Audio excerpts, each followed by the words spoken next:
Bom, no último vídeo, a gente falou sobre o Evangelho da Vitória, o Evangelho sendo boas novas para mim, para você, da vitória de Jesus na cruz do Calvário.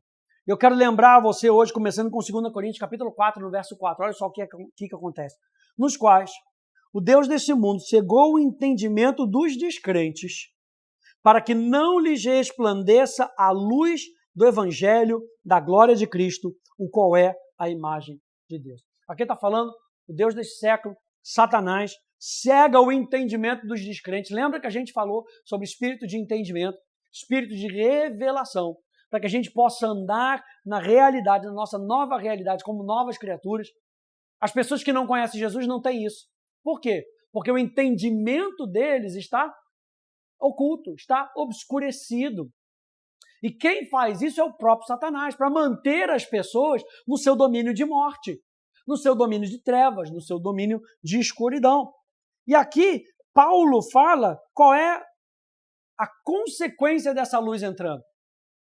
É resplandecer a luz do Evangelho da glória de Cristo.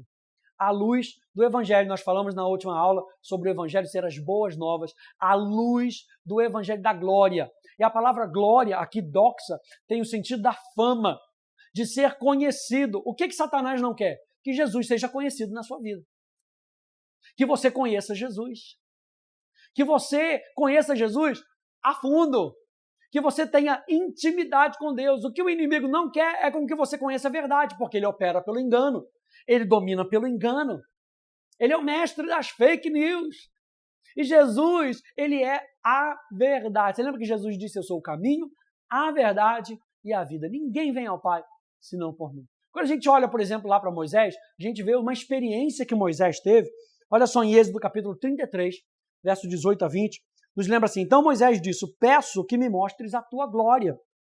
O Senhor respondeu, farei passar toda a minha bondade diante de você e lhe proclamarei o nome do Senhor. Terei misericórdia de quem eu tiver misericórdia e me compadecerei de quem eu me compadecer. E acrescentou, você não poderá ver a minha face, porque ninguém verá a minha face e viverá. Ou seja, Moisés conhecia o poder de Deus, Moisés tinha experiência com as mãos de Deus, Moisés tinha experiência ao seguir os passos de Deus, mas Moisés não tinha a experiência de viver toda a plenitude da presença de Deus. Naquele relato de Miriam e Arão ali falando contra Moisés, Deus fala, Moisés é o único com quem eu falo face a face. A expressão face, paim, tem o sentido da presença, mas Moisés não experimentava toda a presença de Deus. Eu e você podemos experimentar a presença de Deus por quê? Porque o véu foi rasgado. E nós experimentamos essa presença através de Jesus. O que havia no Antigo Testamento era um véu que separava o povo da presença de Deus. E uma só vez, durante o ano inteiro, é que o sumo sacerdote podia entrar. E ele não entrava de qualquer maneira, já entrava se arrastando por baixo do véu, de uma maneira bem humilde mesmo. E era uma escuridão total ali dentro, que o candelabro ficava do lado de fora. Ele tinha que ir tateando para poder jogar o sangue da aspersão sobre o propiciatório, sobre a tampa da arca do tabernáculo ali, da arca da promessa. E assim, ele não conseguia ter essa visão, mas era uma vez só. Era a pessoa que tinha mais contato no tabernáculo de Moisés, era a pessoa que mais tinha contato, era o sumo sacerdote. Mas quando Jesus morre, e aí a palavra de Deus diz, Mateus 27:50, diz assim, e Jesus, clamando outra vez em alta voz, entregou o Espírito. Eis que o véu do santuário se rasgou em duas partes, de alto a baixo. A terra tremeu e as rochas se partiram. Nesse momento, gente, na morte de Jesus, o véu do templo se rasga de cima para baixo. Se fosse algo humano, deveria ser de baixo para cima, mas foi de cima para baixo. O próprio Deus estava findando aquela aliança antiga para iniciar, como nós falamos, uma nova aliança, uma aliança de intimidade, onde eu e você podemos conhecer a Deus através de Jesus. Jesus sendo Deus, nós podemos conhecer o Pai através de Jesus. É muito interessante também quando a gente pega essa expressão caminho, a verdade e a vida, porque no tabernáculo de Moisés, nesses 3 compartimentos, átrio, santo lugar, santíssimo lugar, tinham inscrições logo em cima.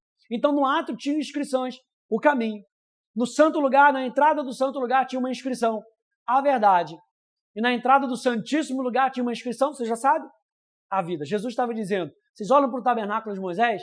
Eu sou a representação, eu sou a personificação daquilo que Deus quer para vocês. E lembra o porquê Deus pediu o tabernáculo de Moisés. Ele falou, porque eu quero estar no meio de vocês.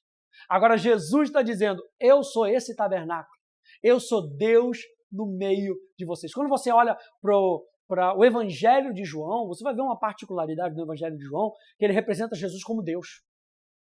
Ele está sempre olhando para uma parte espiritual. Ele começa comparando Jesus como o verbo estava com Deus, o verbo era Deus, comparando lá com Gênesis, trazendo para uma parte espiritual. O apóstolo João está dizendo, Jesus é Deus. E nós podemos ter relacionamento com Deus, e nós podemos ter relacionamento com o Pai, que é Deus, através de Jesus, que é Deus, mas na frente a gente sabe pelo Espírito Santo, que é Deus. Então o que Jesus está querendo deixar aqui para a gente, em 2 Coríntios capítulo 4, é que Satanás não quer com que a gente tenha uma vida de intimidade. A gente tem um módulo mais para frente só para falar sobre adoração, só para falar sobre a maneira como nós nos relacionamos com Ele. A gente tem um módulo só para falar sobre oração. Tudo isso é intimidade com Deus. E é muito importante, porque Jesus salva a nossa vida, não é para a gente sair do inferno e ir para o céu. É muito mais do que isso. É para que a gente possa ter intimidade com o Pai. Você vê que todo o Evangelho, Mateus, Marcos, Lucas, João, Jesus apresenta o Pai como Ele é, o nosso Pai. Aliás, eu tenho uma série de mensagens também na Escola de Teologia Viva, chamada Abba, Conhecendo Deus como Pai. Muito importante você terminar aqui, talvez, começar essa série, para que você entenda que Jesus Cristo veio para mostrar o Pai, como Ele deve ser experimentado. Mateus capítulo 6, a partir do verso 25, está falando para a gente não se preocupar com o que comer, com o que vestir. E aí ele fala, porque o vosso Pai Celeste sabe que vocês necessitam de todas essas coisas, o vosso Pai Celeste. Ele apresenta Jesus, apesar de no Antigo Testamento existirem representações de Deus como Pai, ele fala que ele é Pai de Israel. Mas não sei se Israel tinha esse entendimento da paternidade de Deus, assim como Jesus veio para trazer. Até porque o Deus deste século cegava o entendimento dessas pessoas. Cegava o entendimento até mesmo do povo de Deus que vivia de maneira tão alienada, vivia no legalismo. Você entende disso? Então é importante com que, ao terminar esse nosso módulo sobre o presente da salvação, a gente possa entender que o que Jesus está querendo com esse presente da salvação não é só tirar a gente das trevas, não é só a gente ter uma nova identidade como justos, direitos, é para que a gente tenha intimidade com o Pai. E eu quero terminar aqui com esses 2 versículos, 2 Coríntios capítulo 3, verso 16 a verso 18. Diz, quando, porém, alguém se converte ao Senhor, o véu é tirado. Ora, esse Senhor é o Espírito. E onde está o Espírito do Senhor, aí há liberdade. E todos nós, com o rosto descoberto, contemplando a glória do Senhor, somos transformados de glória em glória na sua própria imagem, como pelo Senhor, que é o Espírito. Aqui o apóstolo Paulo está falando que não há mais barreiras. O véu já foi tirado. Eu posso conhecer a Deus. E não somente conhecer a Deus, quanto mais eu vou conhecendo a Deus, mais eu vou sendo transformado de acordo com aquilo que eu vejo.